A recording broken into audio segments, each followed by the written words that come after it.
Hi, it's Maya here. I have a hot drink and I thought we'd go through my most anticipated books that are going out in 2021. Most of these will be fantasy with a couple of science fiction and horror books sprinkled in, and most of these come out during the first half of the year because we don't know a lot about the books that come out during the latter half yet, but there will be a couple of those as well. So we're gonna start with my most anticipated one and move downwards towards some like maybe ones that I'm maybe interested in but maybe don't know a lot about. But let's start with my most anticipated release in 2021, which is of course The Witness for the Dead by Catherine Addison. And this is a fantasy book set in the same world as The Goblin Emperor, one of my favorite books. It takes place in a different city and has a different main character, but it's set in the same world. So this one is about Tara Kelleher, who is a witness for the dead and appeared in the first book.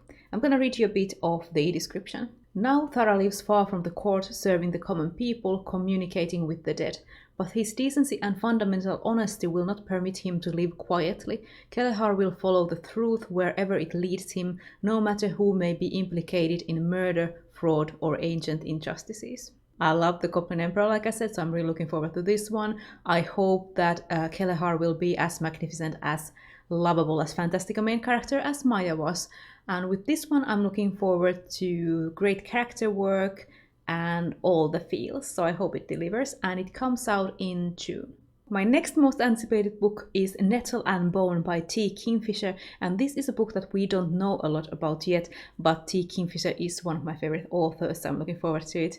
There are just some author blurbs which tell us that it's about a princess nun rescuing her sister from an abusive marriage and has a fairy tale setting. I'm really looking forward to this because it's another fairy tale book from one of my favorite authors.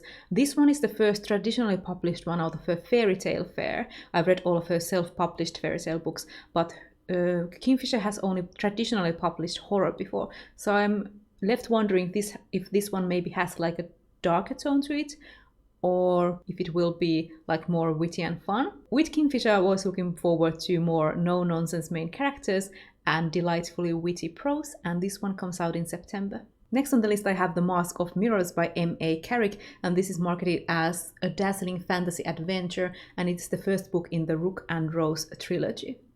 I've had this book in my list of keeping an eye on it since I saw the acquisition announcement of the series in like 2019, and I thought it sounded great.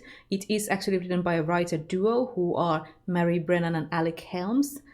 So this is a pen name, and of course since the acquisition announcement it has received its title and this absolutely gorgeous cover. So the description says, Renata Viroda is a con artist who has come to the sparkling city of Nadezra, the city of dreams, with one goal, to trick her way into a noble house and secure her fortune and her sister's future. But as she's drawn into the elite world of House Trimentis, she realizes her masquerade is just one of many surrounding her, and as corrupt magic begins to weave its way through Nadezra, the poisonous feuds of its aristocrats and the shadowy dangers of its impoverished underbelly become tangled, with Ren at their heart. Aristocrats, a con artist tricking her way into a noble house. All of this sounds so great. So from this one I'm expecting a great setting and some crafty con artist plotting, and it comes out already in January. And next on my list is The Tangleroot Palace Stories by Marjorie Liu, and this one is a short story collection with one longer novella in it from the writer of the Monstrous comic. I have to read this description. It says that Marjorie Liu leads you deep into the heart of the Tangled Woods. Briar, bodyguard for a body-stealing sorceress, discovers her love for Rose, whose true soul emerges only once a week. An apprentice witch, she seeks her freedom through betrayal, the bones of the innocent, and a meticulously plotted spell. In a world powered by crystal skulls, a warrior returns to save China from invasion by her jealous ex. A princess runs away from an arranged marriage, finding family in a strange troupe of traveling actors at the border of the kingdom's deep, dark woods. So all the dark fairy tale feels. This one also has a gorgeous cover from the monstrous artist Sana Takeda. The Tangleroot Palace Stories comes out in June. Next I have a fancy novella, and that one is Fireheart Tiger by Aliette de Bodard, and this one was marketed as The Goblin Emperor meets House Moving Castle, so I was hooked with that. It's about Princess Tan, who has returned to her mother's imperial court after being sent away as a hostage to a faraway country as a child. She's haunted not only by memories of her first romance, but by worrying magical echoes of a fire that devastated Eptheria's royal palace. Thun's new role as a diplomat places her once again in the path of her first love. Can Thun find the freedom to shape her country's fate and her own? And this one comes out in February. Then I have another novella, and this one is Remote Control by Nnedi Okorafor. This is another one with a great cover. She's the adopted daughter of the Angel of Death. Beware of her, mind her. Death guards her like one of its own. The day Fatima forgot her name, Death paid a visit. From here on in, she would be known as Sankofa, a name that meant nothing to anyone but her. Her touch is death, and with a glance a town can fall. So, adopted daughter of death, I don't care if that's literal or metaphorical, yes please. This one comes out in January. Then I have a long-awaited historical fantasy, and that is The Hidden Palace by Helen Wecker, and this is the continuation to the novel The Golem and the Genie, which came out a while ago. In this enthralling historical epic set in New York City and the Middle East in the years leading to World War I, Helen Wecker revisits her beloved characters Chava and Ahmad as they confront unexpected new challenges in a rapidly changing human world.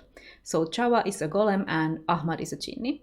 And there also seems to be other POV characters in this. Sophia, who travels to the Middle East where she meets a genie. Grindel, who builds a golem with her rabbi father.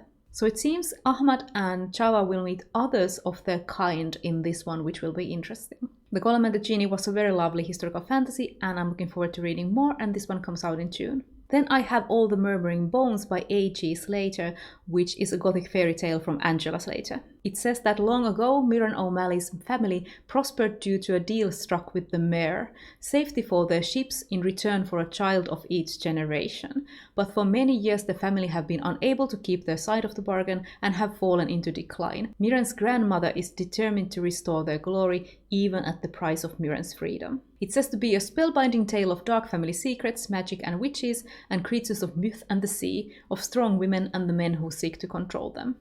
I really enjoyed the novella Of Sorrow and Such by Angela Slater. I heard that this is set in the same world as that one. I think Slater has written short stories set in the same world as well, but I haven't read them. I have only read Of Sorrow and Such from Slater, and I think 1 or 2 short stories. But Of Sorrow and Such was so good that I will be definitely checking this one out, and it comes out in March. Then I have another book that we don't know a lot about yet, and that is A Snake Falls to Earth by Darcy Littlebadger, and this is influenced by traditional Lipan Apache storytelling structure. It's about the girl from Earth and a cottonmouth kid from the land of spirits and monsters who agree to help each other and save their families. So that's pretty much all we know. I really enjoyed Elatsoe last year and the short story Black the Regalia that I read from the author previously, so I want to read more. And I enjoyed the traditional storytelling parts in Elatsoe the best, so I'm hoping for more of that. And this one comes out in fall 2021, there's nothing more specific yet. Of course, we also have another Murderbot story coming out in 2021, that is Fugitive Telemetry by Martha Wells. I haven't really looked into this one yet because I haven't yet read A Network Effect, the previous story. It was a novel. I think this one will be a novella again, I'm not 100% sure, but I love Murderbot, I will read more. And this one comes out in April. I just have to add one comic to the list because this is one of my current favorite series. The 9th volume of Delicious in Dungeon, the manga by Ryoko Kui, comes out in January. I can't wait. This is a high fantasy comedy manga, and I'm really waiting for each volume as they come out. I've had to wait for a while for this one. I'm so in love with this series. Then I have a couple of books that are maybe TBR. I haven't read from these authors before, and they might be good, but I might wait to see what others say. But they sound interesting. So the first of those is A Dowry of Blood by S.T. Gibson, and this says to be a lyrical and dreamy reimagining of Dracula's Brides. Saved from the brink of death by a mysterious stranger, Constanta is transformed from a medieval peasant into a bride fit for an undying king. But when Dracula draws a cunning aristocrat and a starving artist into his web of passion and deceit, Constanta realizes that her beloved is capable of terrible things. Finding comfort in the arms of her rival consorts, she begins to unravel their husband's dark secrets.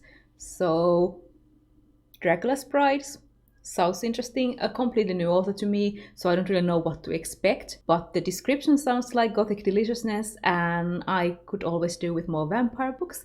This one comes out in January.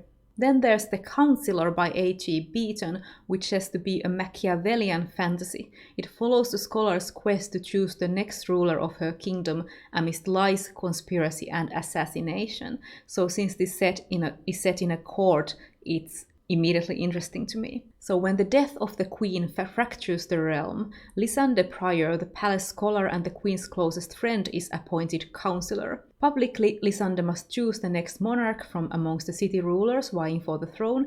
Privately, she seeks to discover which ruler murdered the queen, suspecting the use of magic. So murder mystery, another thing that I like. In a world where the lowborn keep their heads down, Lysander must learn to fight an enemy who wears many guises, even as she wages her own battle between ambition and restraint. So I'm thinking if Lysander has like ambition to take the throne for herself? This one is another wild card. This one seems to be a debut novel. It sounds like it could have a lot of interesting court intrigue and political struggles in it, so I'm interested cautiously. It comes out in March. Then I have a book that is already out in some countries, at least in Australia and New Zealand, and that is The Absolute Book by Elizabeth Knox. And this one comes out in UK and the US this year. And it sounds absolutely wild and quite literary, and I'm not quite sure if it's my kind of thing or not. This one says to be an epic fantasy, a book of journeys and returns, set in London, Norfolk and the Wye Valley, Auckland, New Zealand, in the Island of Apples and Summer Road of the Shee, at Hell's Gate, in the Tacit with its tombs, and in the hospitals and train stations of Purgatory. That sounds quite fascinating. It gives me a bit of Jonathan Strange and Mr. Norrell vibes, but that just could be me projecting my favorite book. There seems to be 3 main characters. I can't really summarize the plot description very easily, so I guess I'll just link it below so you can go read the description yourself. And this one comes out in February. Hi, it's Editing Maya here. Right after filming this video, I learned about Nothing But Blackened Teeth by Cassandra Khaw. This is a novella, a creepy haunted house tale inspired by Japanese folklore, and it features a ghost bride.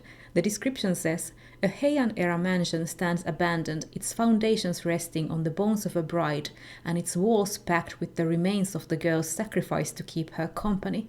It's the perfect wedding venue for a group of thrill-seeking friends. I've read 2 short works from Khaw before, and while they didn't really hit the spot for me, I want to try this one out. I love Japanese horror, but I haven't read Japanese-themed horror from a non-Japanese author before, so we'll see how this one goes. Nothing But Blackened Teeth comes out in October. I only have 2 books left to mention, and those are books that I am not sure that will come out this year. So I have seen something said about these books, but there's no publication date, so I don't actually know if they're coming out this year or sometime in the future. But if they do come out this year, I'll pick them up. The first of those is The Death of Jane Lawrence by Caitlin Starling. This says to be a Crimson Peak-inspired gothic horror about a young woman who makes a marriage of convenience and soon finds herself trapped in her new husband's decrepit and possibly haunted mansion, and spirals down a dangerous path of ritual magic in an effort to save them both. When that comes out, I'll read it. And the other one is Rose House by Arkady Martin. This is a novella in which an archivist must uncover the mystery entombed in her subject's greatest work, Rose House, a building designed to be a great architect's legacy and inhabited by a machine intelligence of his own design, and now by a mysterious corpse. So those 2 sound amazing, and I will pick them up when they come out. I don't know if it's this year or not. So those are my most anticipated books of 2021. Let me know if you are anticipating any of these. If you found out about a new book that you're interested in this video, definitely let me know. And also, what is your most anticipated book of 2021? Let me know in the comments, and I will see you in my next video.